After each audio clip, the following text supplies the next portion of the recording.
और यीशु के नाम में सबको मैं सलाम देता हूँ। आज 8वां महीने के आखिरी प्रभुवार का दिन प्रभु की चरणों पर खड़ा होने के लिए प्रभु ने सहायता किया। बीते 8 महीना कई परेशानी से होकर गुजर रहा था। प्रभु ने हर एक को संभाला, भले चंगे रखा। हम इसलिए प्रभु के धन्यवाद करें।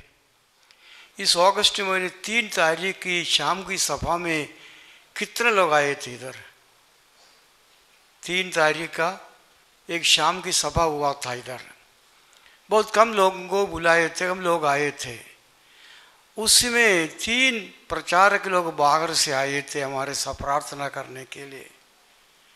वे उसमें से एक पास्टर जे विल्सन नाम पादरी साहब, हिंदुस्तान की हर स्टेट में, हर जिला में जाकर प्रार्थना करने वाला एक व्यक्ति था। वो कोविड के समय पर भी कहीं चुप बैठा नहीं, किसी घर में जाता नहीं था।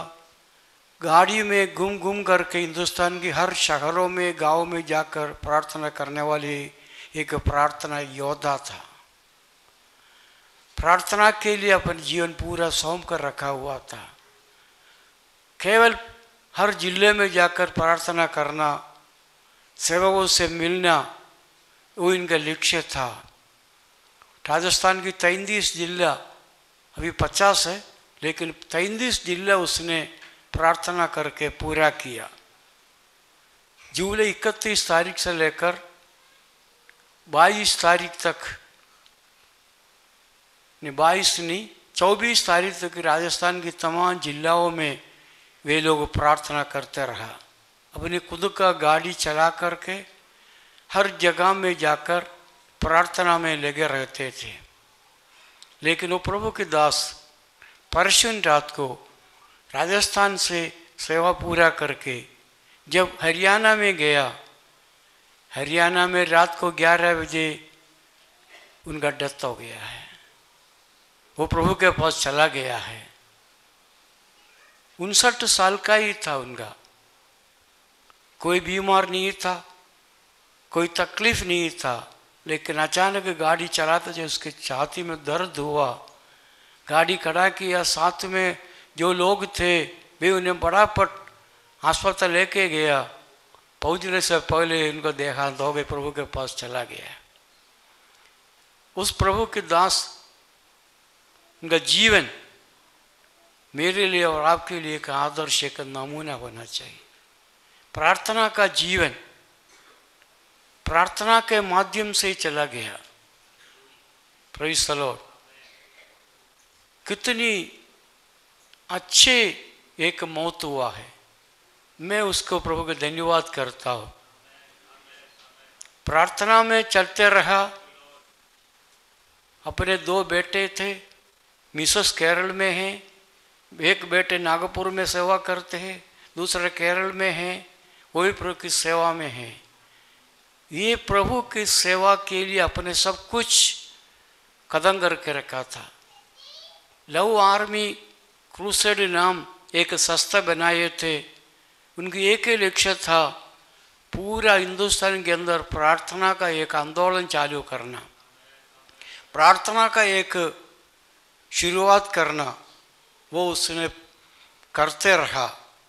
जिंदगी की हर समस्याओं के बीच में भी बिना घबराते हुए, हर परेशानी के बीच में हिम्मत रखते हुए आगे चलते रहा। प्रभु ने उनकी सेवा जो पूरा करके प्रभु के पास बुला लिया। मैं प्रभु के धन्यवाद करता हूँ। कल मेरे पास एक फ़ोन आया मेरे के पुराना दोस्त का, तो उसने एक कहानी के माध्यम से शुरू किया। इस बात बताने से पहले यूँ बोला, मैं एक बार ट्रेन में सफ़र करने के लिए टिकट लिया, त्रिवेंद्रम से कोड़िकोड जाने के लिए। जब मैं रेलवे स्टेशन पर पहुँचा, मेरा सीट में एक व्यक्ति बैठा था। मैंने उनसे कहा, ये मेरे सीट है, खाली करो। उसने खाली करके चला गया। मेरा सीट मुझे मिल गया। लेकिन वो सीट कहाँ तक मुझे मिलता है? कालीकट या कोड़िकोड तक। कोड़िकोड के बाद वो सीट मेरा नहीं है। ठीक उसी प्रकार हमारा एक सीट निश्चित है, वो निश्चित सीट तक अपन पहुंच सकता है, वो सीट खाली करना ही पड़ेगा। हमेशा अपन वहाँ बैठ नहीं सकता है। हमारा एक सीट है, वो हमारा मृत्यु तक है, वो मृत्यु तक वो सीट छोड़ना ही पड़ेगा। कुछ भी साथ लेकर के जा नहीं सकेगा।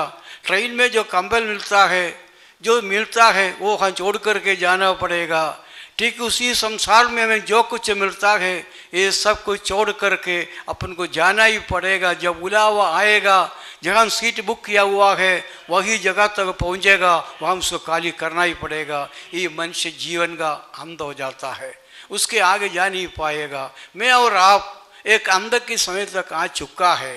प्रभु यीशु मसीह की वचन के अनुसार प्रभु की आगमन निकट है। आज संसार में जो घटना घट रहा है, इन बातों को देखते हुए अपन देख सकता है प्रभु की आगमन निकट है, उसमें कोई शक नहीं है, कोई दूर नहीं है। प्रभु की आगमन निकट है, ये अपन समझते हुए उसी की तैयारी में रहना। कौन सा घड़ी वो आएगा किसी को भी बोल नहीं सका, किसी को पता नहीं सकेगा, क्योंकि वचन लिखा है आने वाला आएगा और देर ना करेगा। और उसके अलावा दो बात हमारे सामने है, उसका निश्चय समय नहीं है। एक तो प्रभु की आगमन, दूसरा हमारा मौत।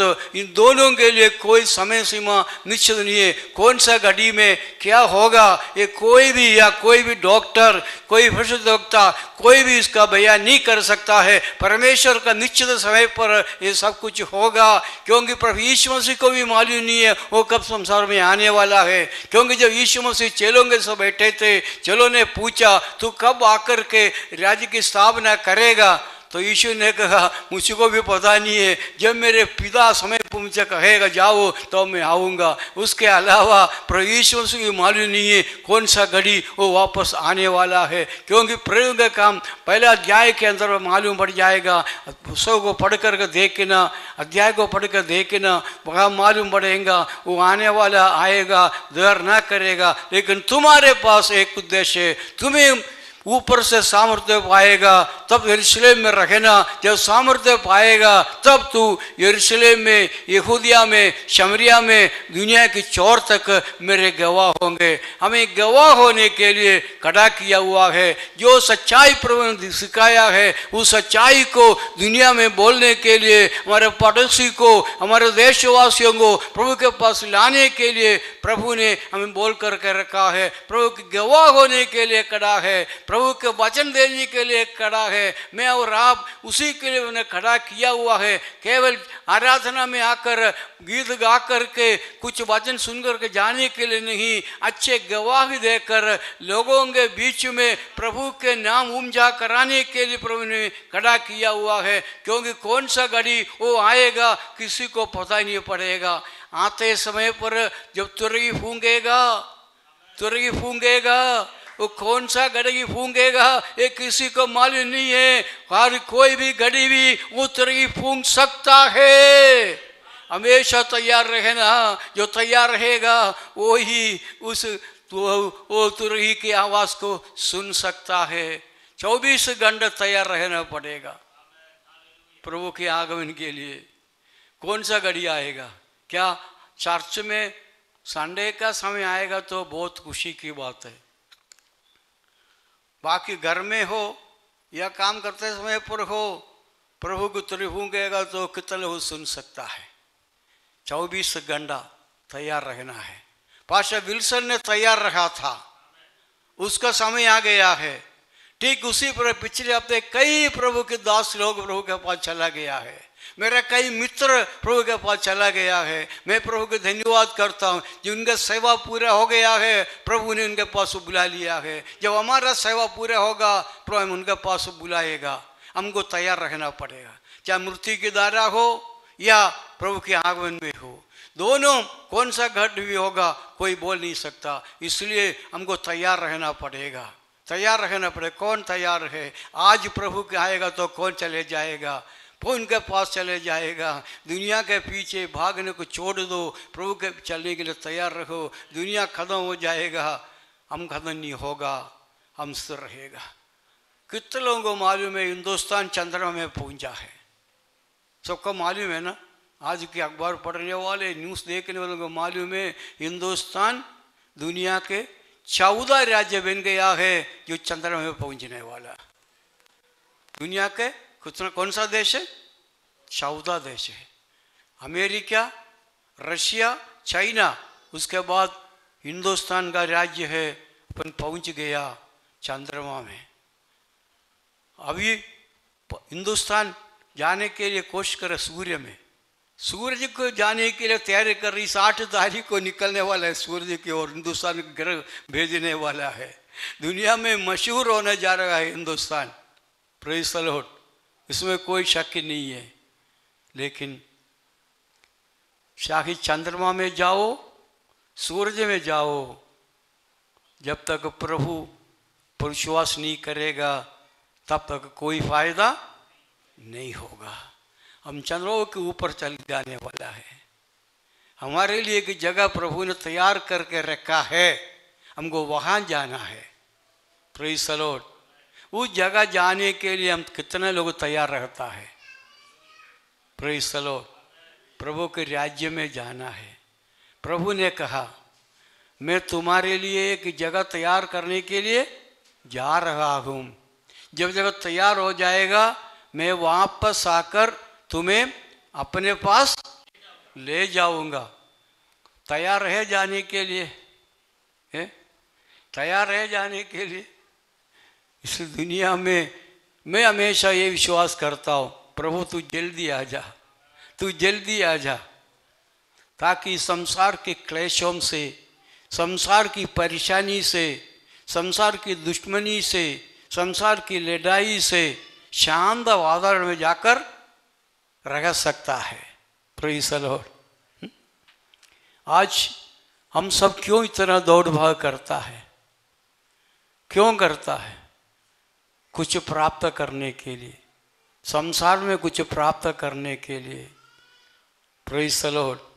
जब अलेक्जेंडर महाराजा सारे दुनिया को जीत लिया था, 12 वर्ष तक आकर के युद्ध करके जीतने वाला था, लेकिन अपनी जवानी में जब उनका मृत्यु हुआ, मृत्यु से पहले उसने अपनी सेनाओं से कहा जब मेरा मृत्यु होगा मेरा जो कफन की दोनों से 2 छेद डाल देना और उस छेद में से मेरे दोनों हाथों बाहर डाल देना, ताकि लोगों को मालूम पड़े मैं कुछ लेके नहीं आया, कुछ लेकर के नहीं जा रहा हूँ।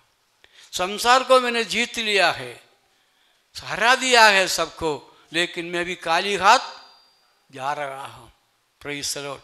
जब एक बच्चा जन्म लेता है, दोनों मुट्ठियाँ ऐसे पकड़ करके जन्म लेता है। जो बच्चे को जन्मते के समय पर नर्स डॉक्टरों को मालूम है, जो दोनों उंगली पकड़ करके जन्म लेता है, लेकिन जाते समय पर योग छोड़ कर रख देते हैं। Praise the Lord. दोनों हाथ खुला ही रहता है। कुछ पकड़ने के लिए आता है, लेकिन जाते समय पर खाली हाथ चले जाता है। ये संसार का नियम है। संसार का नियम यही है। अपन कितना भी परिश्रम करके, कितना भी संभालो, कितना भी संपत्ति इकट्ठा करके रखो, कितना भी पैसा बैंक में डालो, वो वहाँ पड़ा रहेगा, वो सरकार के पास चले जाएगा। Praise the Lord. कितने बैंक बैलेंस है वो सब सरकार के पास, क्योंकि कोई ये नहीं, उसके लिए कोई। केरल के अंदर आज का अखबार में पढ़ता हूँ, करोड़ों रुपये बैंक में है, लेकिन कोई हकदार नहीं है। करोड़ों रुपया केरल के अंदर की बात तो बोल रहा, जो बैंकों में से सरकार ने निकाला हिसाब किताब, कोई हिसाब नहीं है। इतने करोड़ों रुपये बैंक बैलेंस पड़ा है, बैंक में जमा है, लेकिन कोई हकदार नहीं है। जमा कर दिया, जमा करते रहा, लेकिन चला गया, अब किसी को पता भी नहीं पड़ा। ये दुनिया की हालत। परमेश्वर के लोगों, परमेश्वर के वचन के अनुसार जिए, पवित्रताई से जिए, वचन सुनकर वचन के अनुसार जिए, वचन के अनुसार संसार में जीवन को बिताए, वचन के अनुसार प्रभु के राज्य में जा सकता है। Praise the Lord. अपन को एक ही लक्ष्य होना चाहिए, मुझे प्रभु के राज्य में जाना है, मुझे प्रभु के राज्य में जाना है। उसके लिए मैं प्रार्थना करते रहूँगा, वचन पढ़ता रहूँगा, वचन के अनुसार मैं जीऊँगा। मुझे प्रभु के राज्य में जाना है। मैं संसार में कुछ लेके नहीं आया, कुछ लेके नहीं जाऊँगा। मैं वचन के अनुसार जीऊँगा, वचन पढ़ करके मैं आगे बढ़ूँगा। थोड़ा समय में आज बोलना चाहता हूँ, क्योंकि 11 बजे तक हमारे पास समय है। मेरे पास ज़्यादा समय नहीं, फिर भी मैं बोलते रहूँगा। मत्ती का इंजील 7 अध्याय 24 से लेकर के 27 तक। मत्ती का इंजील 7 अध्याय 24 आयत से लेकर 27 आयत तक। जितना अवस्था में कड़ा रहेगा पास सुंदर रहूँगा। बोलिए, पढ़िए। इसलिए जो कोई मेरी ये बातें सुनकर उन्हें मानता, इसलिए जो कोई मेरी बातें सुनकर उन्हें मानता है, वह उस बुद्धिमान मनुष्य वह के उस समान बुद्धिमान मनुष्य के समान ठहरेगा, ठहरेगा।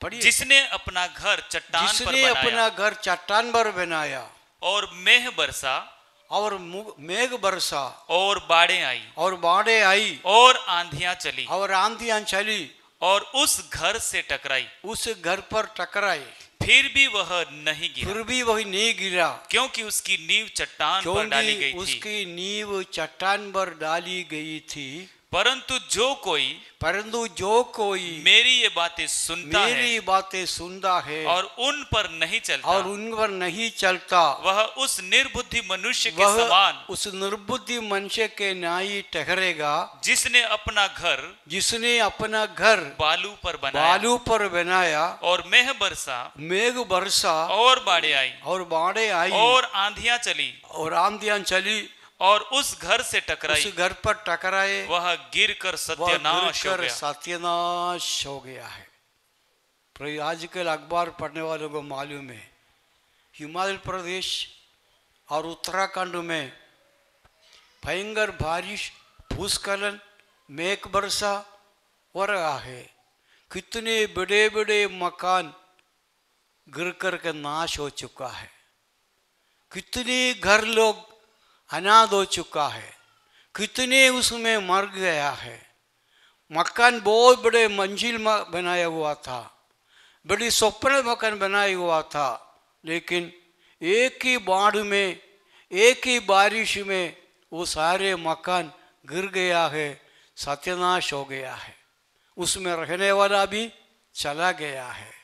जब मैं ये समाचार को पढ़ा, इस वचन को मैंने पढ़ा, तो मुझे एक बात मालूम पड़ा,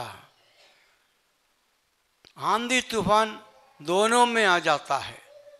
चट्टान पर नींव रखकर मकान बनाया और बालू पर मकान बनाया, इस दोनों के ऊपर हवा चला, आंधी चला, बारिश आया, लेकिन एक गिरा नहीं, एक स्थिर रहा, एक सत्यानाश हो गया है। जो चट्टान पर नींव डालकर, हमको मालूम है जो मकान बनाते समय पर उसका नींव खोदते रहते हैं। जब हम इस मकान को बनाने के लिए जब उसका नींव खोदा, तो इसके चारों तरफ चट्टान ही दिख रहे हैं। अब इस मकान के चारों तरफ नीचे क्या है? चट्टानी है, पत्थर है, बालू नहीं है। और नीचे जो एकदम नीचे भी खोदेगा तो वहाँ क्या मिलेगा? मिट्टी मिलता है। वहाँ फिर गहराई से खोदना पड़ता है, उसको आरसीसी से उसका ये करना पड़ता है, उसके बाद उसका नींव रख जाता है। लेकिन जो चट्टान है, उस चट्टान के ऊपर जो नींव रखता है, वहाँ ज़्यादा खोदने का जरूरत नहीं है, वो चट्टान पर है, वो स्थिर रहेगा, उसमें हवा हिलेगा नहीं है। जब इसका काम चल रहे थे, इसका छत तक आ गया है, पिलर खड़ा किया हुआ था, ऊपर छत डाल रहा था, उसी दिन ही भूकंप हुआ था। 2001 का जो भूकंप हुआ, अब इस मकान बन रहे थे, उसी समय पर इसका भूकंप हुआ था। फिर उनको मालूम है जो कच्छ एरिया में सत्यानाश हुआ है। कितने मकान गिर चुका था, कितने मकान ऐसे कैसे नीचे की ओर चला गया था, कितने लोग भी उसके अंदर चला गया था। वहाँ की हालत जब मैंने जाकर देखा बहुत अफसोस हुआ था। जो आलीशान बंगला में रहकर, आलीशान मकान में रहकर बहुत मज़े लाने वाले लोग एक कपड़ा के लिए, एक समय का खाने के लिए तड़प रहे थे। ऐसी हालत हमने उस समय पहुंच जा करके देखा था। देखो कितना भी धन आपके पास हो, एक ही भूकंप आने से सब कुछ नष्ट हो जाता है। प्रभु कहता है मेरी वचन को मानकर, वचन को मानकर चलने वाला। ये मत्ती का इंजील 5 अध्याय, 6 अध्याय, 7 अध्याय, ये तीनों अध्याय प्रभु की पहाड़ी उपदेश के रूप में मालूम पड़ जाता है। 5वें अध्याय की पहली आयत में लिखा यीशु भीड़ को देखकर पहाड़ के ऊपर चढ़ गया, वहाँ बैठकर चेलों को बुलाया और उपदेश या शिक्षा देने लगा। ऐसे बोलते बोलते आखिरी में आकर कहता है मेरे इस वचन को सुनकर मानकर चलने वाला ही धन्य है। Praise the Lord. केवल सुनना काफ़ी नहीं, मानकर चलना पड़ता है। आज सुनने वाला बहुत हो जाता है, आजकल सुनाने के लिए बहुत तरीका भी है। हर मोबाइल में भी आजकल बहुत वचन को मिल जाता है, हर जगह मिल जाता है, लेकिन केवल सुनकर छोड़ने के लिए नहीं, वचन को मानकर चलने के लिए अपन को तैयार रखना पड़ेगा। प्रभु के वचन हमें मानने के लिए दिया हुआ है। जो महात्मा गांधी जी ने जब इस 3 अध्याय को पढ़ कर के उनके पास हमेशा ध्यान रखते थे, लेकिन उसने ईश्वर पर विश्वास नहीं किया, ईश्वर को परमेश्वर नहीं मानता था, लेकिन ये वचन को मानते थे, वचन के कार्य करते थे, लेकिन वे स्वर्ग में नहीं जाएगा क्योंकि वचन को माना नहीं है, ईश्वर अंगीकार नहीं किया हुआ है। स्वामी विवेकानंद ने कहा बाइबल अच्छी बात है, यीशु मसीह एक अच्छे भक्त, फैला भक्त गुरु है, उसका वचन के अनुसार चलना चाहिए, लेकिन विवेकानंद भी नहीं चला।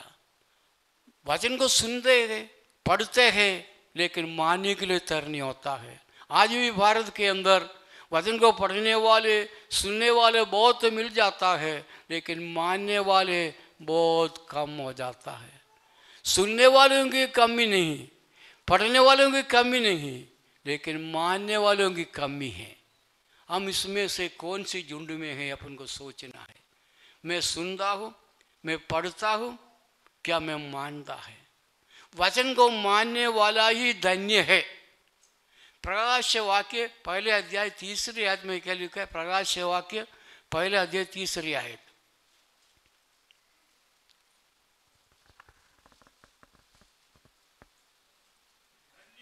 धन्य है जो भविष्यवाणी के वचन को पढ़ता, वही जो भविष्यवाणी के वचन को पढ़ता और वे जो सुनते हैं और उसमें लिखी हुई बातों को मानते हैं, उसके लिखी हुई बातों को मानते हैं, क्योंकि समय निकट है। वचन को मानना पड़ता है, सुनना पढ़ना काफी नहीं।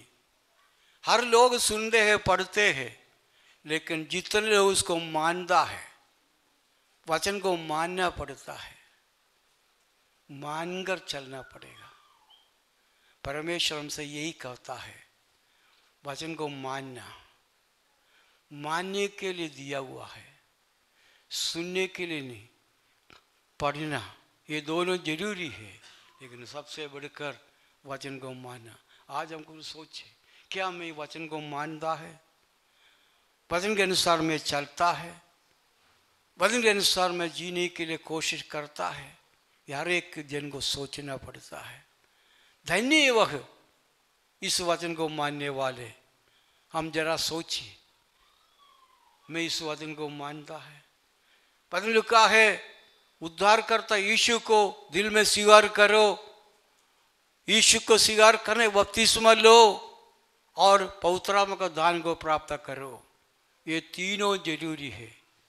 मन फिरना, बपतिस्मा लेना और क्या करना? पवित्र आत्मा को प्राप्त करना। जब तक ऊपर से सामर्थ्य न आएगा तब तक यरूशलेम में ठहरना। Praise the Lord. ठहरते हुए उस आत्मा को प्राप्त करना। 3.5 साल तक यीशु को चलने वाले चेले, यीशु के साथ चमत्कार करने वाले चेले से ही कह रहे थे। उन चेलों ने भी ठहरते हुए पवित्र आत्मा को प्राप्त करने के बाद अपनी सेवा को शुरू किया है। प्रेरितों का काम 2 अध्याय में अब पढ़ने से मालूम पड़ जाएगा। 40 दिन यीशु मसीह का चेला देखते रहा, दर्शन देते रहा, 40 ऊपर चला गया। उसके बाद ये चेले लोग यीशु को मतलब मरियम के साथ यरूशलेम में यीशु की आत्मा की इंतजार करते रहा। पढ़िए 2 अध्याय पहले आए से। प्रेरितों का काम 2 अध्याय पहले आए से। जब पेंतीकोस्त का दिन आया, जब पेंतीकोस्त का दिन आया तो वे सब एक जगह इकट्ठे थे। वे सब एक ही जगह इकट्ठे थे। एकाएक आकाश से बड़ी आंधी की सी, एकाएक आकाश से एक आंधी, किसी सनसनाहट का शब्द हुआ, झंझनाहट शब्द हुआ, और उससे सारा घर, उसके साथ सारा घर जहां वे बैठे थे, जगह में बैठे थे, गूंज गया, घुस गया, और उन्हें आग की सी लपटें, आग की लग से फटती हुई दिखाई दी। और उसमें हर एक पर आ ठहरी, हर एक ऊपर आ गई, और वे सब पवित्र आत्मा से भर गए। पवित्र आत्मा से भर गए। और जिस प्रकार आत्मा ने उन्हें बोलने की सामर्थ्य दी, अन्य भाषा में बोलने लगे। अन्य भाषा बोलने लगे। पवित्र आत्मा पाने का लक्षण यही है। क्या है? क्या है? बोलिए। पवित्र आत्मा पाने का लक्षण क्या है? अन्य भाषा बोलने लगा। अन्य भाषा में बात करना है। Praise the Lord. उसके लिए क्या करना पड़ेगा? इंतजार करना पड़ेगा। Weight upon the Lord. पवित्र आत्मा के सामर्थ्य तुम्हारे ऊपर आएगा तो सामर्थ्य को पाओगे। वे इंतजार किया, 10 दिन तक इंतजार करते रहा। जब पेंतीकोस्त का दिन आया,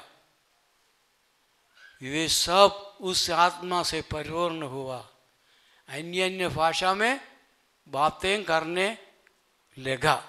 और आकाश के नीचे हर एक जाति में से भक्त यहूदी इस यरूशलेम में रहे थे। जब यह शब्द हुआ तो भीड़ लग गई और लोग घबरा गए, क्योंकि हर एक को यह सुनाई देता था कि ये मेरी ही भाषा में बोल रहे। 120 लोग जो आत्मा से परिपूर्ण हुआ, वे अन्य भाषा में बोलने का। उस समय हम 14 देश के लोग, यहूदी लोग यरूशलेम में पर्व मनाने के लिए आए थे। ये आवाज़ सुन करके वे सब दौड़ करके उस कोठरी के पास आया। वे अचंभा लेगा, वे अन्य से बोल रहे, हमारे भाषा में बोल रहे। लोगों को समझ गया ये क्या हो रहा है। वे पागल होने लगा, वे चिल्लाने लगा ये क्या हो रहा है। कुछ लोगों ने कहा ये दारू पी करके ऐसे बोलता है। Praise the Lord. पर लोगों को समझ ही नहीं पड़ा। जब पवित्र आत्मा आएगा तो सामर्थ्य पाएगा, अन्य भाषा बोलेगा। ये लोगों के लिए एक लक्षण होगा। तुम्हारे एक जन इस वचन के अनुसार प्रभु की इंतजार करना ही पड़ेगा। आत्मा की इंतजार करना पड़ेगा। आत्मा से परिपूर्ण होना पड़ेगा। सुसामर्थ्य को प्राप्त करना पड़ेगा। प्रभु की आराधना करना पड़ेगा।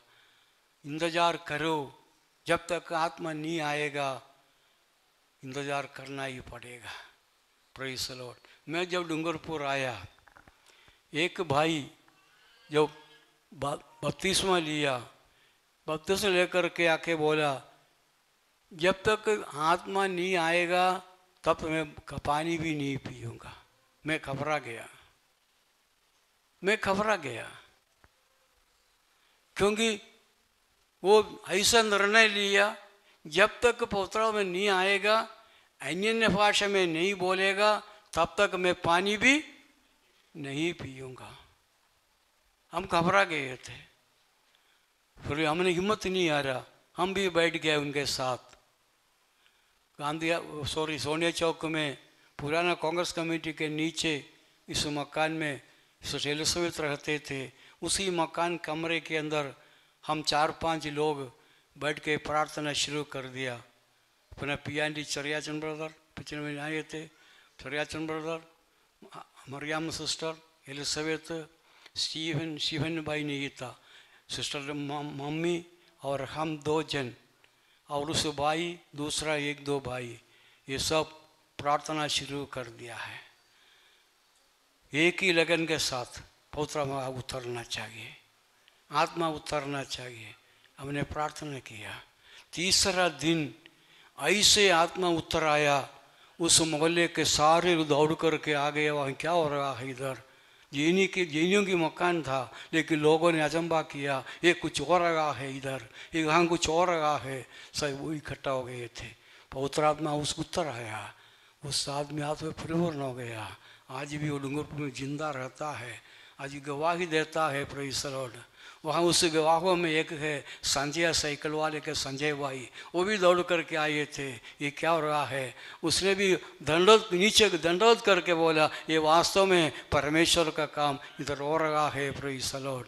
मैं प्रभु के धन्यवाद करता हूँ। पवित्र आत्मा ऐसे कार्य करता है। इन दिनों में ऐसे कार्य अपन को देखना है। हमारे हम चर्च में, इस चर्च के अंदर आत्मा का एक आग लगना चाहिए, एक आत्मा की आग। इसके लिए प्रार्थना करना, केवल प्रचार सुनने से नहीं, प्रार्थना में लगे रहना। एक ही लक्ष्य, प्रभु जी इस आत्मा के आग इधर लगना चाहिए, हमसे फैलना चाहिए। Praise the Lord. क्योंकि प्रभु ने वायदा किया है, डूंगरपुर कलीसिया भारत के लिए एक आदर्श बन जाएगा। डूंगरपुर कलीसिया में एक प्रार्थना हब बन जाएगा। दुनिया भर के लोग प्रार्थना के लिए आएंगे, इधर से आत्मा के आग लगेंगे। ये वायदा प्रभु ने किया है। मैं विश्वास करता हूँ वो पूर्ति होने वाला है। आने वाले दिनों में एक ऐसे आग हमसे लगना चाहिए। तमाम डूंगरपुर जिले के नहीं, राजस्थान में नहीं, भारत के अंदर ये आग को फैलना चाहिए। हम उसी के लिए प्रार्थना करें। हमारा जीवन उस लक्ष्य में होना चाहिए। प्रार्थना में लगे रहे। अब मैं समय समाप्त होने जा रहा है मेरा, समय नहीं लूँगा। जो वचन पढ़ा उस वचन के अनुसार अपन जाएंगे। वहाँ लिखा हुआ है, चट्टान पर नींव रखकर जो मकान बनाया वो गिरा नहीं। उसमें भी आंधी आया, तूफान आया, लेकिन रेत पर जो नींव डाला, मकान बनाया, उसमें भी आंधी आया, तूफान आया। दोनों में आंधी आएगा, तूफान आएगा, चाहे चट्टान पर बनाया हो या रेती पर हो। लेकिन जो चट्टान पर बनाएगा वो स्थिर रहेगा। जो रेत के ऊपर नींव डाला है वो सत्यानाश हो जाएगा, गिर जाएगा। मेरे आशीष आप सोचो, मेरा नींव कहाँ है? यीशु पर है मेरा नींव। यीशु चट्टान है, उस चट्टान के ऊपर मैं नींव रखा हुआ है। उस वचन को मान कर मैं चलूंगा, वचन के अनुसार जीऊंगा, वचन के अनुसार चलूंगा, वचन के अनुसार मैं आगे दौड़ूंगा। वचन मेरे लिए कार्य करेगा। विश्वास करने वालों के लिए कोई काम असंभव नहीं है। विश्वास से प्रार्थना करे। जिन्होंने अन्य भाषा में प्रार्थना नहीं किया, इन्होंने प्राप्त करने के लिए विश्वास रखे। अन्य भाषा में आराधना करना, आत्मा परिपूर्ण होकर के आराधना करना, प्रभु की वचन के अनुसार चलने के लिए सहायता करे। विश्वास में स्थिर रहे, प्रभु हमको सहायता करे। हम प्रभु के वचन में आगे बढ़ने पाए।